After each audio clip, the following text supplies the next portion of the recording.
toward Ennio if I'm going to do promenade? To the train. To the train, exactly.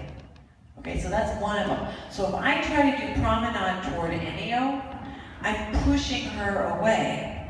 Now when I go to do outside partner, she's going to want to turn because I'm going at a funky angle. So that's number one.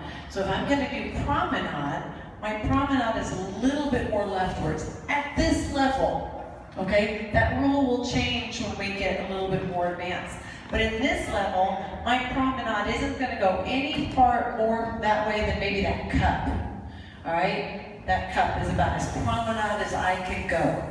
Because if I go anywhere toward the sound system, that's going to be more shoulder lead. I'd have to really twist her to do promenade. Does that make sense? So that's first difference, the angle of movement. So if I'm going to do promenade, it would be more this way. If I'm doing shoulder lead, it would be that way.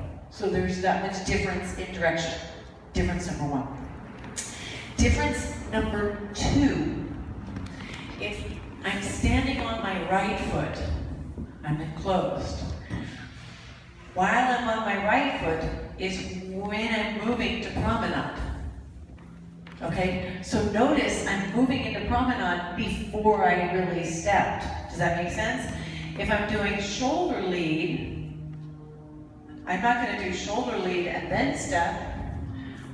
I'm stepping and one hip won the race, but it didn't leave first.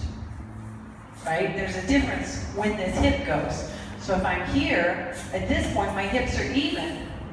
As I'm moving in where my hips are even, now I have one hip ahead.